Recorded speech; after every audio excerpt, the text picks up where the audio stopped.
My next guest is one of our brightest young actresses. She was the star of Captain America, the fantastic Restless as well. It's the wonderful Hayley Atwell. Hello, Hayley. Good evening. Hello. Now, Hayley says she wants to play Wonder Woman. Is that right? You'd like to play Wonder Woman in a movie? Maybe, yes. I'd like yes. to see that. Yes, absolutely. You'll have to fight some strong competition. I believe David Walliams has already put his name down for the part. So. He would look amazing in that outfit. I'm sure he's worn that a couple of times. Hayley Atwell, ladies and gentlemen. She's on the show. OK, it's Hayley Atwell, ladies and gentlemen.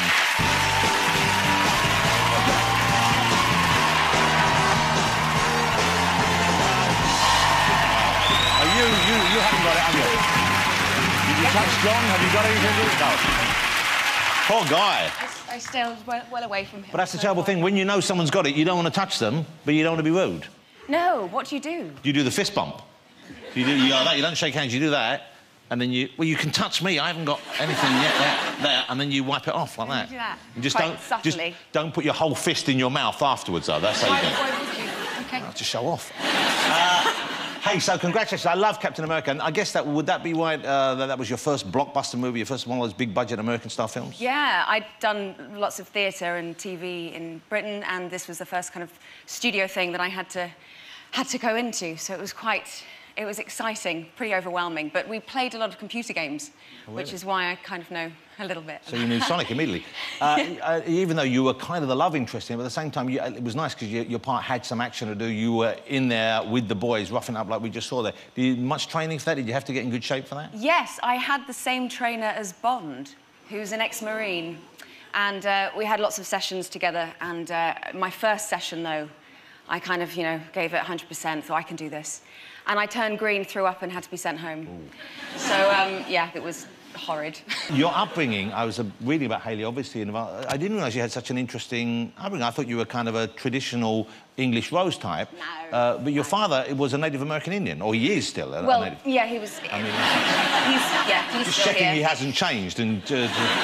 Yeah, he was very interested in it and looked back at his ancestry and found out that there was a link there, and he was very into studying it, shamanism and that sort of thing. So I went over when I was 17 to do a kind of a sweat lodge. OK, so what is a sweat lodge? I've heard of it, I'm not quite sure what they are. So there's a pit, and you gather rocks and you heat the rocks all day, and you build like this kind of igloo around it, and then you go inside like a kind of a cave, and everyone's naked, and it's pitch black, and it creates like a sauna, so it's like a cleansing thing. Physically, it's very, very good for you.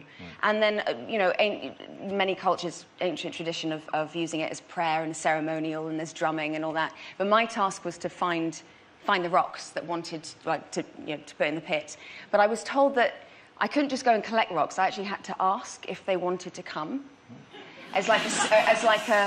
It was so mad, but I was like, no, I'm absolutely respecting that this is a very important part in the culture. Did any of the rocks say no? No, I was just like, I was quite naive, and I was on my own, so I could have not done it, but I just went and sat and just went, do you want to come? It's nice and warm in there.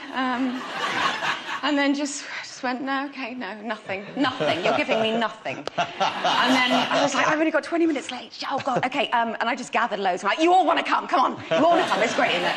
So, yeah, it was... I didn't... You know, I tried my best, but I wasn't fully immersed in the world of it. Let me ask you about Black Mirror, then, because this starts Monday night. I don't know how many people saw the first series of Black Mirror on Channel 4, but it was just, I thought, really unexpectedly great. You know, I thought it'd be good, but unexpected. And I've seen the episode you're in, which I just thought it was incredible. Remarkable, because presumably it was quite a low-budget thing. It's a science fiction thing, but it's all on you, mainly, you and one other performer who's terrific. Who's the actor with you? Donald Gleeson, yeah. He's great, brilliant. isn't he? Tell it, without spoiling it, because it's one of those things that has a real kind of...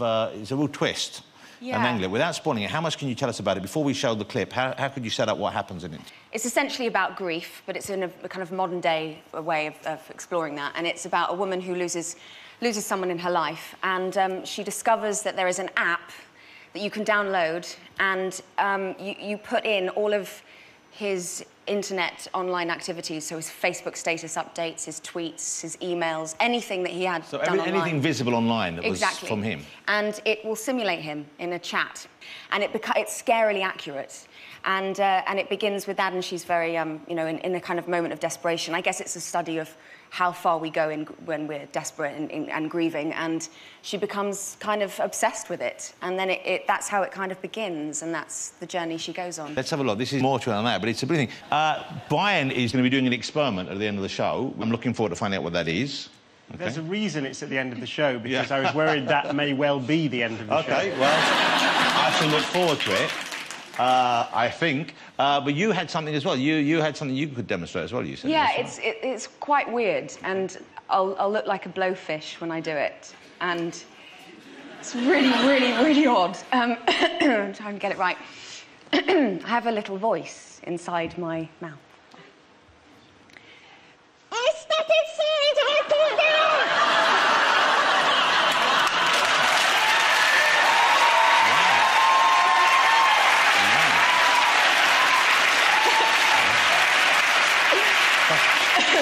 Yeah. Why didn't you do the whole interview like that? That would have been incredible. I could, yeah.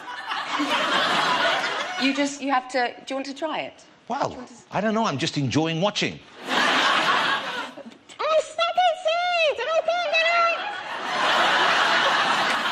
out! OK, first of all, how did you learn you could do this? It's hereditary. My mother passed it on as a gift. OK, so you do the... So you puff out your cheeks and you blow. So you go... and then you start making sound. Pretty good? Are you going to be sick? I do think so. How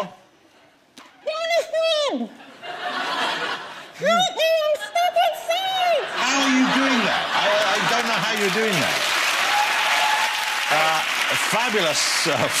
A fabulous party trick. Yeah. Brian, what would be the scientific explanation of this? That's a genuine talent. Ladies and gentlemen, the genuinely talented Hayley Atwell.